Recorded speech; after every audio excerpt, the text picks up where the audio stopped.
साथियों, आज हम बात करेंगे मूल अधिकार। जो शेष बचे हुए कुछ टॉपिक है जिसमें हमने बात कर ली थी शुरुआत के 5 मौलिक अधिकारों की। आज हम बात करेंगे छठा मूल अधिकार, और उसके बाद में जो मुख्य अनुच्छेद रहेंगे, मान लो कि जैसे 33, 34, 35 बात करेंगे। कुछ अन्य थोड़ी सामान्य जानकारी के संदर्भ और चर्चा करने वाले हैं। आज की क्लास का टॉपिक रहेगा संवैधानिक उपचारों का अधिकार, यानी मैं कहूं छठा मूल अधिकार।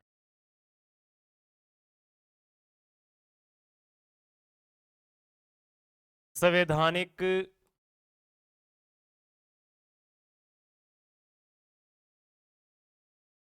उपचारों का अधिकार, यानी कि हमें करने हैं उपचार, और अगर आपके मूल अधिकारों का हनन होता है तो आप इस अनुच्छेद के तहत, यानी मैं यहां अनुच्छेद लिख रहा हूं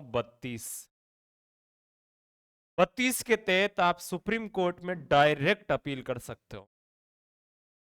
मैं एक चीज कहूं यहां पे, आर्टिकल जो 32 है, अनुच्छेद जो 32 है, इस अनुच्छेद 32 को डॉक्टर B.R. अम्बेडकर ने कहा था। डॉक्टर अम्बेडकर ने इस अनुच्छेद को कहा भारतीय संविधान की आत्मा। भारतीय संविधान की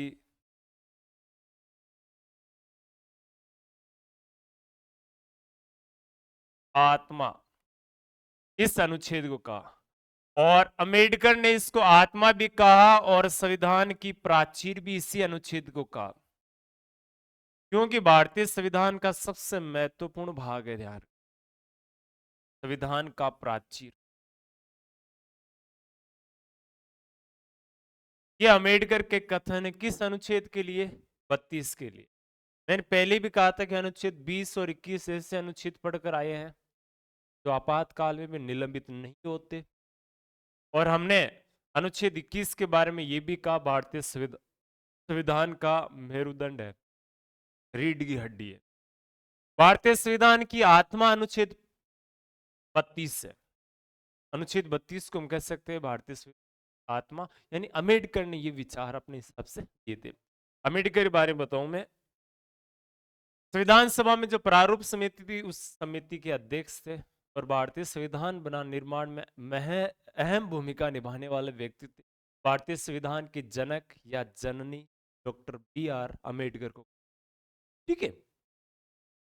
अच्छा, और भी जानकारी के लिए मैं बात करूं तो यहां याद रखना, अनुच्छेद 32 में यह कहा गया कि अगर मूल अधिकारों का हनन होता है तो अनुच्छेद 32 के तहत सुप्रीम कोर्ट में 5 प्रकार की रिट जारी करवाई जा सकती है कोर्ट से। यानी मूल अधिकारों का हनन होने पर, किसी भी व्यक्ति के मूल अधिकारों का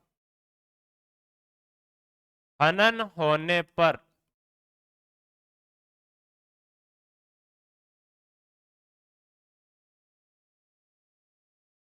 सर्वोच्च न्यायालय, यानी एससी बोल सकते हैं, उच्चतम न्यायालय बोल सकते हैं, सुप्रीम कोर्ट बोल सकते हैं, सर्वोच्च न्यायालय में 5 प्रकार की, एक तो देखो सर्वोच्च न्यायालय में अपील कर सकते हैं।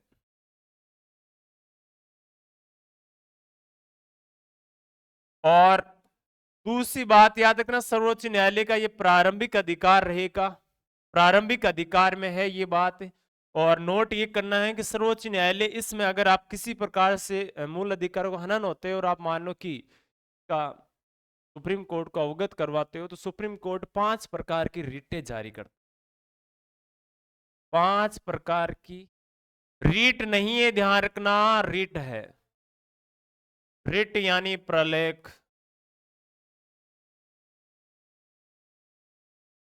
ठीक है, 5 प्रकार से जारी की जा सकती है। अब सवाल ये होता है कि ये 5 प्रकार की रिट तो हाई कोर्ट भी जारी कर सकता है, उच्च न्यायालय भी जारी कर सकता है। उच्च न्याय उच्च न्यायालय की अगर सॉरी उच्च न्यायालय की अगर मैं बात करूं तो अनुच्छेद कौन सा रहेगा? 226, यानी सुप्रीम कोर्ट आर्टिकल 32 के तहत, हाई कोर्ट आर्टिकल 226 के तहत मूल अधिकारों का अगर हनन होता है तो रिट जारी करने का अधिकार या न्यायालय के पास में है। मूल अधिकारों का संरक्षक भी कौन है? न्यायालय है, ध्यान रखना। ठीक है, हमने बात की थी संरक्षक सर्वोच्च न्यायालय है, संविधान की व्याख्याकार सर्वोच्च न्यायालय है, न्यायालय न्यायपालिका है। इसमें सवाल यह है कि 5 प्रकार की वो रिटें कौन सी है?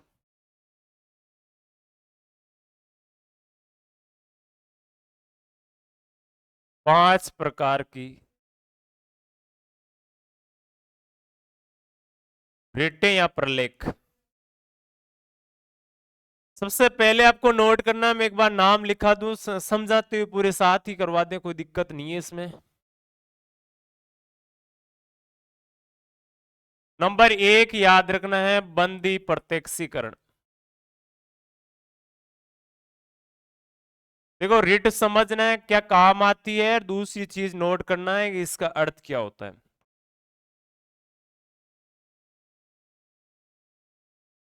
इसका देखो अर्थ से पता चल रहा है कि बंदी बनाए गए व्यक्ति को क्या करना है? प्रत्यक्ष करना है, यानी न्यायालय के सामने लेकर आना है। किससे बंदी बनाए गए? अवैध तरीके से बंदी बनाए गए व्यक्ति। ठीक है, इसमें देखो इसका अर्थ होता है किसी व्यक्ति के शरीर के बारे में हो सकता है, किसी व्यक्ति का नाम लेकर हो सकता है। व्यक्ति, शरीर, या मैं कहूं को प्रस्तुत करे, इसका अर्थ क्या होता है?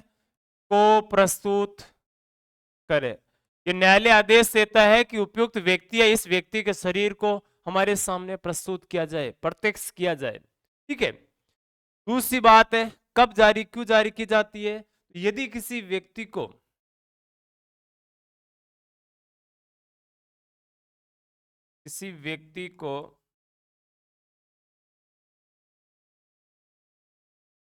अवैध तरीके से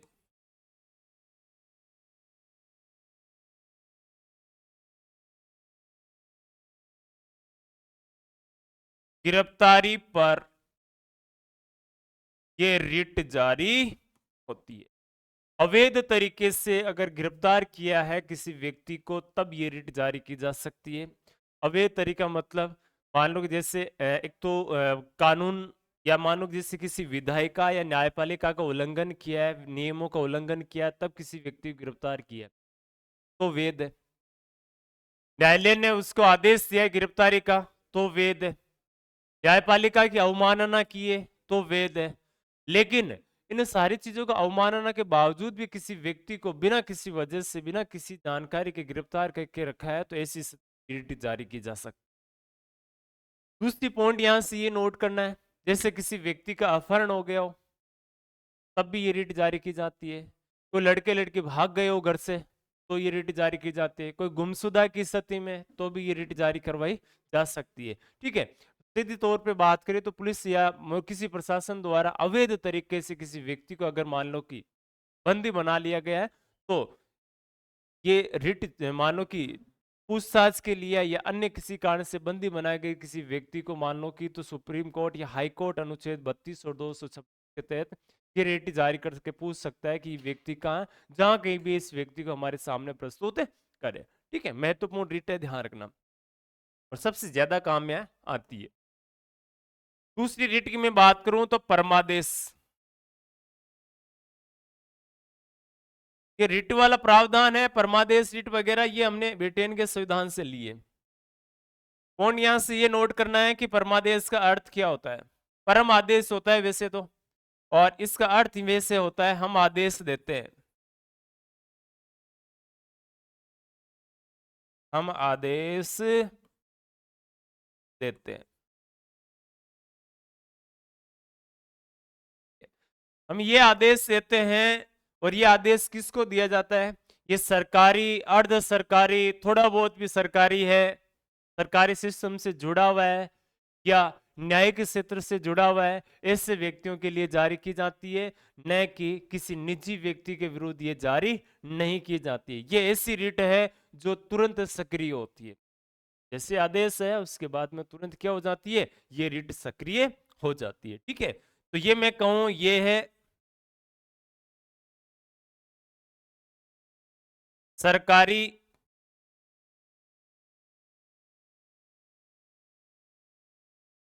अर्ध सरकारी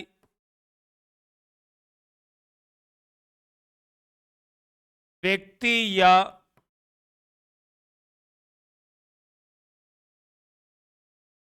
संस्थाओं के विरुद्ध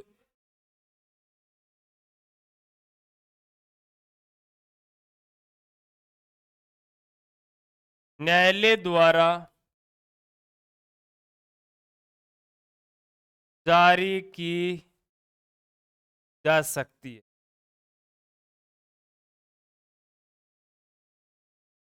दूसरा पॉइंट नोट करना है, ये तुरंत सक्रिय होती है।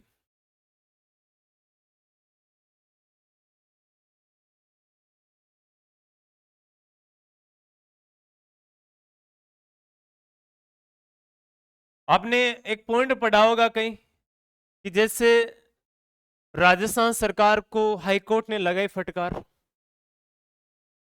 केंद्र सरकार को जैसे मोदी सरकार को सुप्रीम कोर्ट ने लगाई फटकार, बस ये रीट होती है।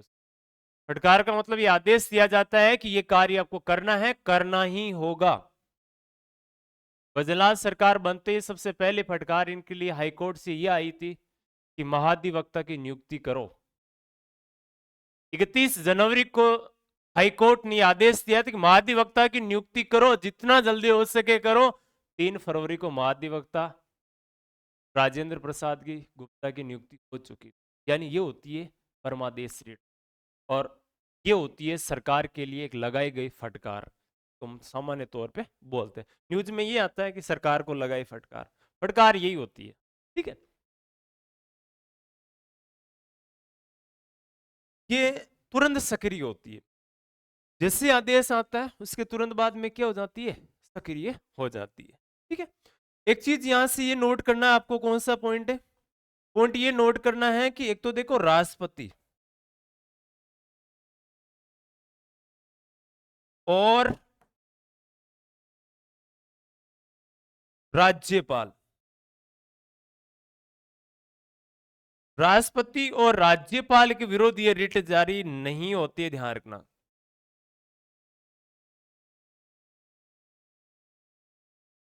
ये बहुत बड़े और संवैधानिक पद है, इनको कोई फटकार नहीं लगा सकता अपने लिए। राष्ट्रपति को फटकार लगाने की हिम्मत इतनी जल्दी हो नहीं सकती।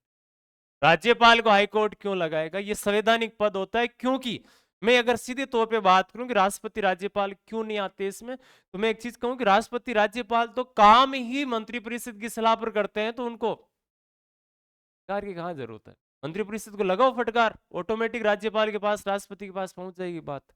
ये तो काम करने के लिए तो संवैधानिक प्रमुख है, इनके पास भी इतनी शक्तियां नहीं है कि वो हर चीज को खुद करे। सब विवेक की शक्ति बहुत लिमिटेड है इनके पास में। इसलिए मैं एक चीज कहूं तो ये मुख्य रूप से आपको पॉइंट नोट करना है कि ये रिट राष्ट्रपति और राज्यपाल के विरुद्ध जारी नहीं होती, और ये रिट निजी व्यक्तियों के विरुद्ध भी जारी नहीं होती। कोई निजी व्यक्ति है ना, निजी संस्था है ना, तो उसके विरुद्ध कोई फटकार वगैरह जारी नहीं होती, ध्यान रखना। ठीक है, नेक्स्ट देखो नंबर 3 पे बात करें, उत्प्रेषण या प्रतिषेध ही ले लेते हैं।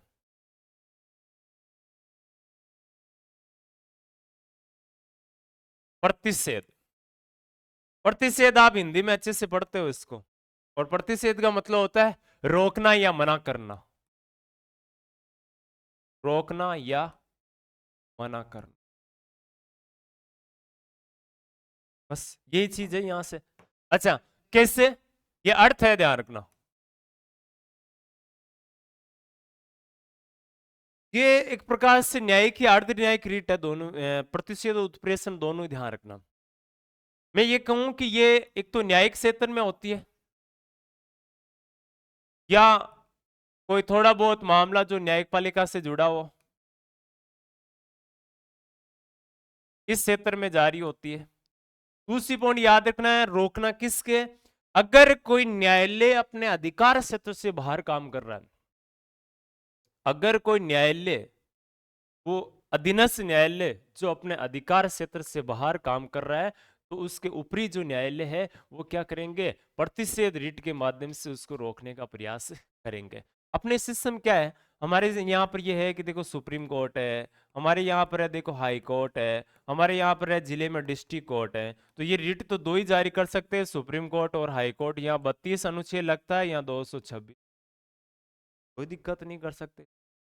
बड़ी बात यह है कि मान लो कि जिला न्यायालय अपने अधिकार क्षेत्र का बाहर का मामला सुन रहा है, तो ऐसी स्थिति में जिला न्यायालय के को रोकने के लिए हाईकोर्ट है 226 के तहत रिट जारी कर सकता है। अगर हाईकोर्ट अपने अधिकार से बाहर मामले की सुनवाई कर रहा है, तो सुप्रीम कोर्ट 32 के तहत सुप्रीम कोर्ट या इनको क्या कर सकते हैं, रिट जारी करके उसके मामले को रोक सकते हैं। तो ये क्या होता है, ये इसको हम क्या बोलते हैं, इसको हम ये बोलते हैं कि प्रतिषेध यानी रोका गया है। ठीक है, जैसे अधीनस्थ न्यायालय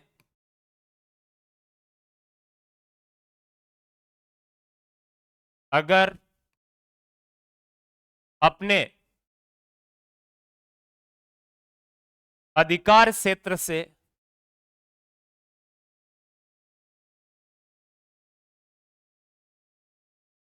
बाहर सुनवाई कर रहा है,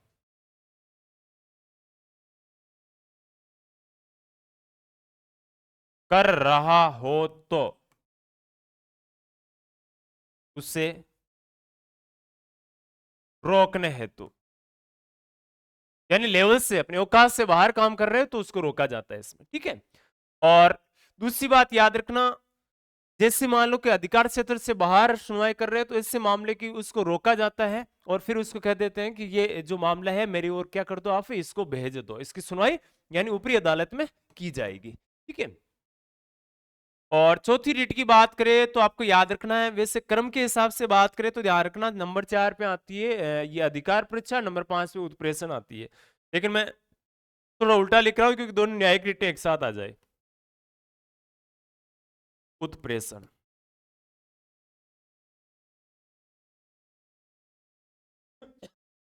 उत्प्रेषण का अर्थ होता है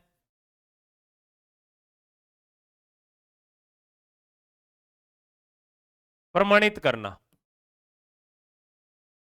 ठीक है, किसको प्रमाणित करेंगे, अधीनस्थ न्यायालय ने किसी मामले की सुनवाई की, उसके द्वारा की गई सुनवाई सही तरीके से थी या नहीं, ऐसे मामले को सुनवाई के बाद में ऊपरी न्यायालय अपने पास मंगाता है, अपने पास मंगाकर उसकी जांच करता है या समीक्षा करता है।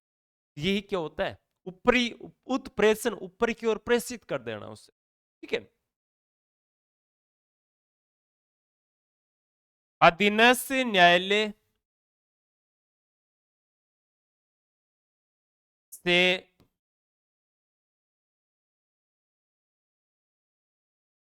सुनवाई के बाद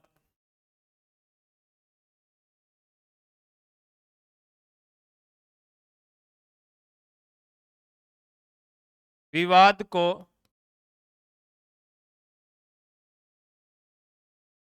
अपने पास मंगाकर न्यायालय उसकी समीक्षा करता है।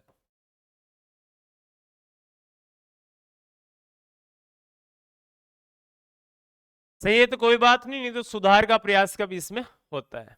ठीक है, या तो खुद व्यक्ति अपील कर दो, नहीं तो न्यायालय को ऐसा लगे कि कहीं गलती हुई है, निचली अदालतों से कहीं गलती हुई, तो उसके ऐसे मामले को आप अपने पास मंगाकर उसकी समीक्षा करते हैं और फिर उसकी जांच भी करते हैं। मान लो कि उसको निर्देश भी दिया जाता है कि आपने गलती की है, कहाँ की, कैसे की। ठीक है, ये दोनों जो रिटे है ना, ये एक मैं एक चीज कहूं तो ये न्यायिक क्षेत्र में जारी की जाती है। ये किस क्षेत्र से है, न्यायिक क्षेत्र से जुड़ी हुई रिट है दोनों की दोनों। ठीक है, नंबर 5 पे बात करें तो नंबर 5 पे अपने आ जाएगी, वैसे नंबर 4 रही है और वैसे अपने कर्म के हिसाब से 5 है, अधिकार परीक्षा।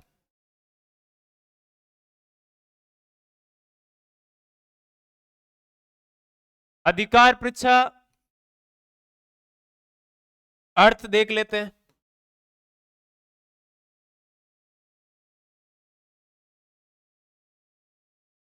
प्राधिकार के बारे में, परीक्षा का मतलब होता है पूछना, ठीक है। ये रिट कोई जारी करवा सकता है, किसी व्यक्ति द्वारा जारी करवाया जा सकता है। यदि कोई, यानी न्यायालय ये पूछ सकता है, कोई व्यक्ति जैसे मान लो कि संवैधानिक पद पर है, गैर संवैधानिक तरीके से किसी व्यक्ति ने उस पद को धारण कर लिया है, यानी सरकारी, अर्ध सरकारी या कोई निर्वाचित पद है, उसको गैर संवैधानिक तरीके से किसी व्यक्ति ने हथिया लिया है, तो न्यायालय ये पूछ सकता है कि आप किस अधिकार के तहत इस पद पर हो। जैसे आप मान लो कि किसी के पास, आप कलेक्टर के पास में जाओ और कलेक्टर से आप सिग्नेचर करवाना हो और आपको वहां कलेक्टर नहीं मिले, कलेक्टर का कोई परिवार का सदस्य मिले, कलेक्टर साहब आज छुट्टी पर है, उनका काम मैं करूंगा। ये सवाल ये बनता है कि आप न्यायालय से ये पूछोगे कि जब मैं कलेक्टर के पद के लिए मैं सिग्नेचर करवाने गया तो अमुक व्यक्ति वहां पर बैठा था, कलेक्टर साहब उस दिन नहीं थे, उसके स्थान पे कोई दूसरा व्यक्ति काम कर रहा। तो सवाल मेरा यह है कोर्ट से, इस रिट के माध्यम से, कि क्या हर कोई व्यक्ति ये काम कर सकता है या जो उस पद पे बैठा है उसके सिग्नेचर मानने होंगे। कोर्ट डायरेक्ट आदेश जारी करेगा उसे और पूछेगा कि आप किस अधिकार के तहत इस पद पर हो। अगर उसके पास में अधिकार है तो वो बताएगा, नहीं है तो कोर्ट को नहीं बता पाएगा। दंड का भी प्रावधान कोर्ट कर सकता है, ठीक है। केस दर्ज करने के बाद भी कोर्ट कह सकता है। अगर कलेक्टर बैठा है तो कहेंगे कि मैंने यूपीएससी परीक्षा पास की, मेरा ये मानो कि ये मैं जिस डिपार्टमेंट से जुड़ा उस डिपार्टमेंट, गृह विभाग जो भी है उस डिपार्टमेंट से मैं यहाँ इस पद पर, इस शक्तियों के तहत मैं इस पर आसीन हूँ।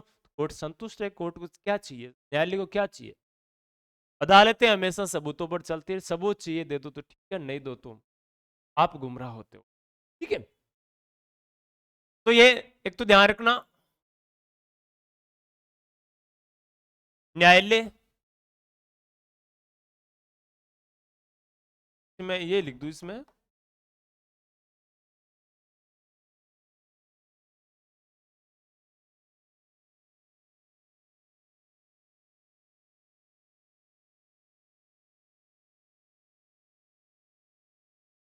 एक तो देखो ये रिट जारी किस में की जाती है, यह है रिट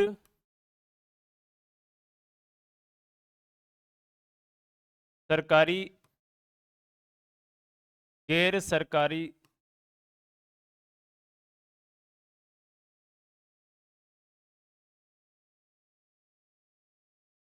निर्वाचित पदों पर कोई व्यक्ति गैर संवैधानिक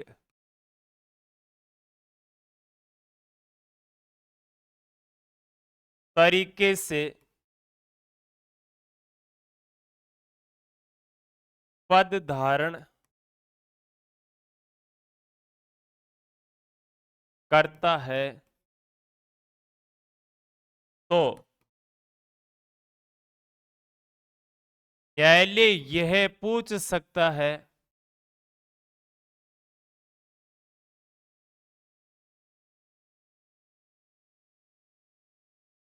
किस अधिकार के तहत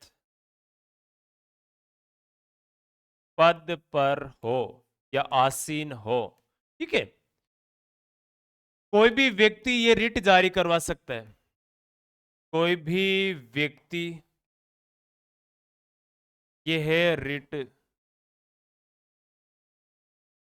जारी करवा सकता है, ठीक है। कोई भी व्यक्ति ये जो रिट है इसको जारी करवा सकता है, ये चीज नोट करना। ये 5 प्रकार की रिटें नोट करनी ही है, अनुच्छेद 32 दे रखी है, ठीक है। अब आगे एक दो अनुच्छेद और है, वो एक तो है ध्यान रखना अनुच्छेद 33। सिंपली लाइन याद रखना है, क्या नोट करोगे 33 में? जब मान लो कि संसद के पास में ये शक्तियां हैं कि वो विधि निर्मित करके भारतीय सेना या सैन्य बलों, पुलिस बलों के अधिकारों यानी मूल अधिकारों का क्या कर सकती है, निलंबन कर सकती है। संसद के पास में ये अधिकार है कि वो विधि निर्मित करके पुलिस बल, सुरक्षा बल यानी जो हमारी फौज है, सेना है, उसके अधिकारों को उनके अधिकारों से निलंबित कर सकती है। ये अधिकार देता है कौन सा अनुच्छेद, 33। मैं सीधी पॉइंट लिख दूं यहां पे, संसद विधि निर्मित करके, एक एक दो दो लाइन याद रख लेने बस, निर्मित करके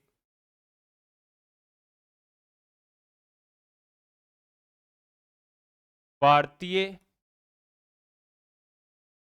सैन्य बल, तीनों सेनाएं, पुलिस बल, किसी भी राज्य की बात करें, के अधिकार को अधिकारों से वंचित कर सकती है। यानी इनके जो मूल अधिकार है ना, उनको मूल अधिकारों से क्या कर सकती है, वंचित कर सकती है। जैसे सेना के सदस्यों को संगठन बनाने का अधिकार नहीं है अनुच्छेद 19 के तहत। सेना के सदस्यों को जो रिटायर है या वर्तमान है, जो भी है कार्यरत, उनको इस प्रकार संगठन बनाने का अधिकार नहीं है। ठीक है, एक अनुच्छेद आप याद रखोगे 34, इसका वैसे देखा जाए तो थोड़ा सा विपरीत कंडीशन में आता है। 33 में है कि देखो पुलिस बल और सेना के अधिकार है वो वंचित कर सकती है, लेकिन जब सेना के अधिकार लागू होते हैं ना, सेना का रूल्स लागू होता है, जब नागरिकों के मूल अधिकार क्या हो जाते हैं, प्रभावित होते हैं, वंचित होते हैं। ठीक है, तो मैं यहां पर ये लिख दूं, सैन्य शासन, जिसको हम बोलते हैं मार्शल लॉ, ये नाम आप अच्छे से जानते हो, के समय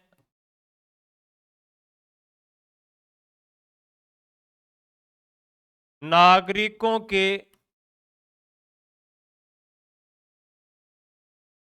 मूल अधिकार निलंबित हो जाते हैं।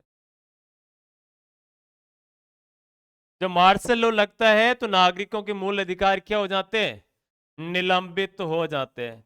जैसे एक कानून है जो वर्तमान में वापस एक बार फिर से चर्चा में आया हाल ही में मणिपुर को लेकर, एक कानून है AFSPA.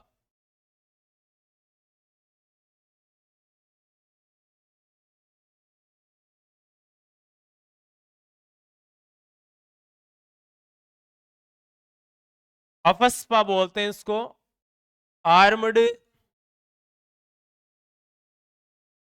Force security police force, AFSPA है ना।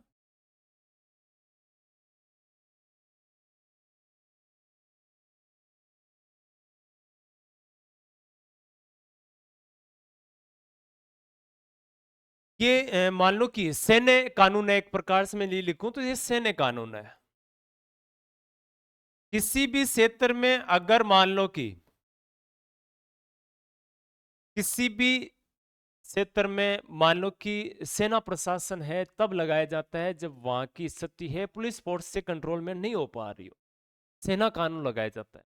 और ये जो कानून है सेना कानून वर्तमान में, जिससे मैं बात करूं तो असम के कुछ राज्यों में है, सॉरी असम के कुछ क्षेत्रों में लगा हुआ है, अरुणाचल प्रदेश के कुछ क्षेत्रों में लगा हुआ है,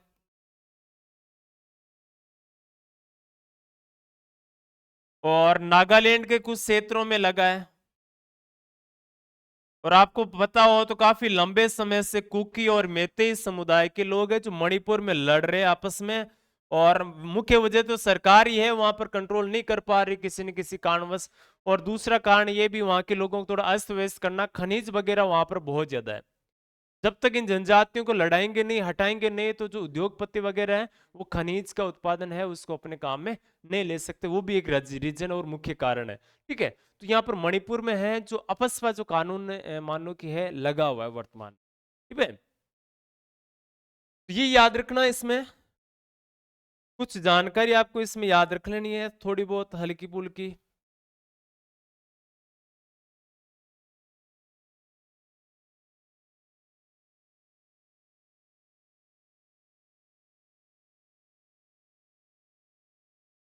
नेक्स्ट देखो इसमें, अच्छा इसी में आ जाएगा, अनुच्छेद 35 देखते हैं।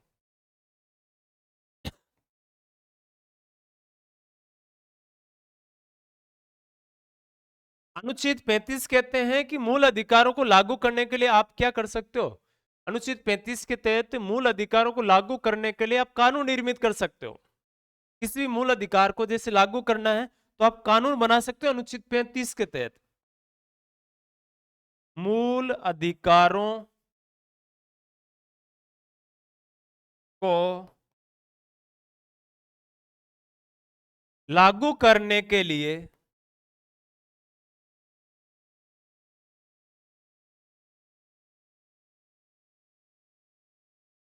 संसद कानून निर्मित कर सकती है। संसद के पास ये अधिकार है, लेकिन किसी राज्य की विधानमंडल के पास ये अधिकार नहीं है। ठीक है,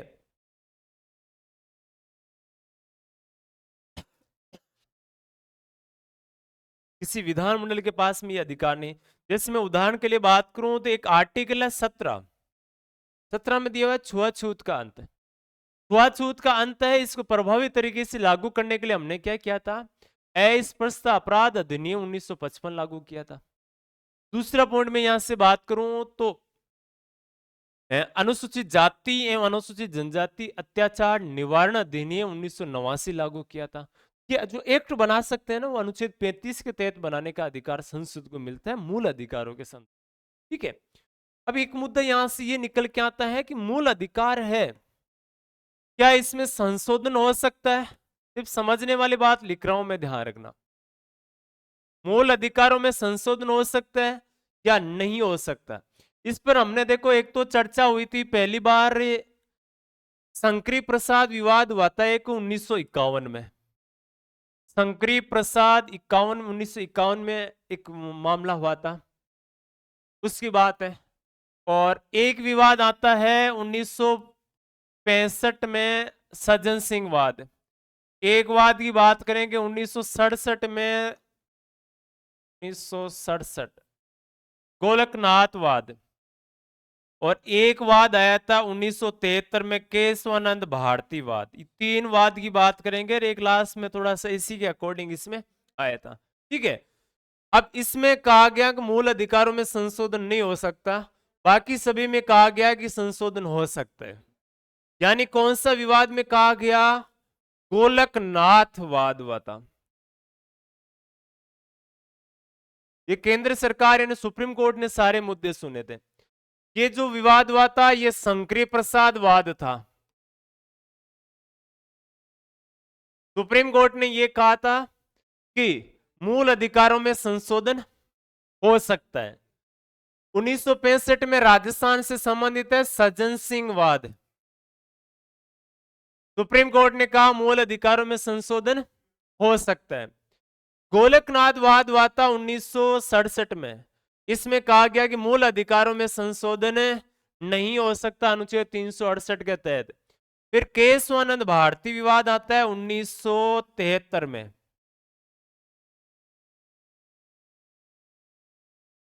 सुप्रीम कोर्ट ने एक बार फिर से कहा कि संविधान में क्या हो सकता है, मूल अधिकारों में संशोधन हो सकता है, लेकिन पॉइंट यह है कि मूल अधिकारों के मूल ढांचे में संशोधन नहीं हो सकता।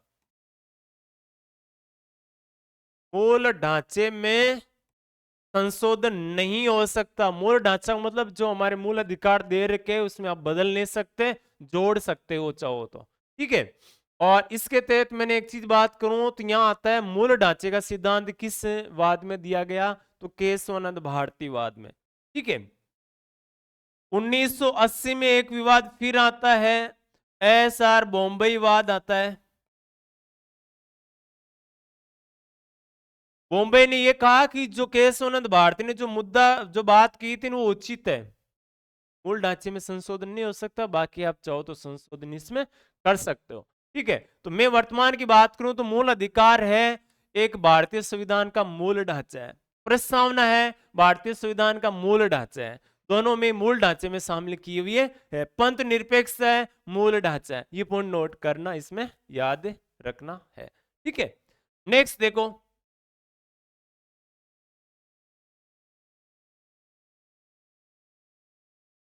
ऐसे मूल अधिकार जो ऐसे मूल अधिकार जो भारतीयों को प्राप्त है केवल भारतीय नागरिकों को प्राप्त मूल अधिकार, और भारतीय नागरिकों को कौन से मूल अधिकार प्राप्त है? तो एक तो अनुच्छेद 15, केवल भारतीयों को ध्यान रखना, विदेशी नागरिकों को नहीं है। अनुच्छेद 16, अनुच्छेद 19, अनुच्छेद 29, अनुच्छेद 30, ये केवल भारतीय नागरिकों को प्राप्त है। और मैं अगर कहूं कि राज्य को भी प्राप्त है, राज्य प्लस नागरिकों को प्राप्त मूल अधिकार,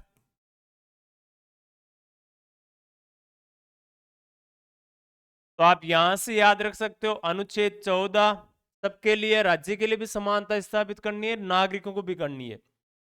अनुच्छेद 17 अस्पृश्यता का पालन ना राज्य को भी करना है और नागरिकों को भी करना है। अनुच्छेद 18, अनुच्छेद 23, अनुच्छेद 24, इन सब का पालन राज्य को भी करना है और नागरिकों को भी करना है। ठीक है, अच्छा, विदेशियों को भी प्राप्त है कुछ मूल अधिकार, हमारे यहाँ याद रखना, विदेशी लोगों को भी कुछ अधिकार, अनुच्छेद 14 है, अनुच्छेद 20 है, 21 है, जीवन का अधिकार सबको ही है। ठीक है, तो विदेशी नागरिकों को भी कुछ ऐसे अधिकार है जो प्राप्त है, यानी कि प्रत्येक व्यक्ति को प्राप्त मूल अधिकार है 14, 20, 21, ये मूल अधिकार अगर मैं बात करूं। ठीक है, यहां से मुख्य रूप से कुछ जानकारी, कुछ संदर्भित बातें कुछ याद रखनी है। अब देखो, मैं जैसे बात करूं, सीधी लिखूं कि मैं ये लिख दूं कि चुप रहने का अधिकार कौन से अनुच्छेद में है? चुप रहने का अधिकार कौन से में है? जिसमें बोलने का अधिकार है अनुच्छेद 29 में, 19 में। ठीक है, मैं कहूं कि विदेश यात्रा का अधिकार कौन से अनुच्छेद में है? विदेश यात्रा का अधिकार आपको मिलेगा अनुच्छेद 21 में। ठीक है, यहां से कुछ जानकारी है सामान्यतः आपको याद रखनी है। इसके अलावा जैसे मैं कहूं कि आपको राष्ट्र ध्वज यानी तिरंगा फहराने का अधिकार, अपने घर पे तिरंगा फहराने का अधिकार, तो अनुच्छेद 29 के तहत। सूचना प्राप्ति का अधिकार अनुच्छेद 29 नहीं 19 के तहत प्राप्त है। आजीविका की स्वतंत्रता या उपजीविका की स्वतंत्रता अनुच्छेद 19, उपजीविका या आजीविका का अधिकार अनुच्छेद 21। ये कुछ सामान्य और अधिकार मूल अधिकारों के संदर्भ में है, मुख्य जानकारी आपको यहाँ से याद रखना है। तो आज की क्लास में हमने बात की थी संवैधानिक उपचारों के अधिकार की, और अनुच्छेद 32 के तहत सुप्रीम कोर्ट है मूल अधिकारों का हनन पर ये 5 प्रकार की रिट जारी कर सकता है।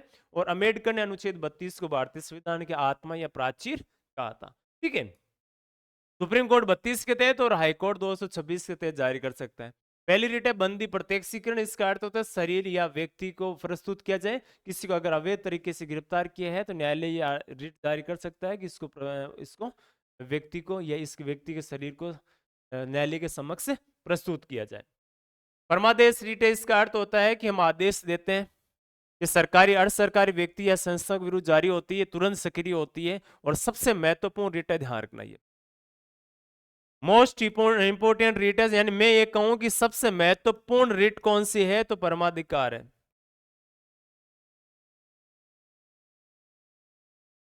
ठीक है, राष्ट्रपति राज्यपाल को छोड़कर जारी होती है। प्रतिषेध रीट इसका अर्थ होता है मना करना, ये रोकना। ये मान लो कि अधीनस्थ न्यायालय को अपने अधिकार क्षेत्र से बाहर काम करने के लिए ये रोकने के लिए जारी की जाती है।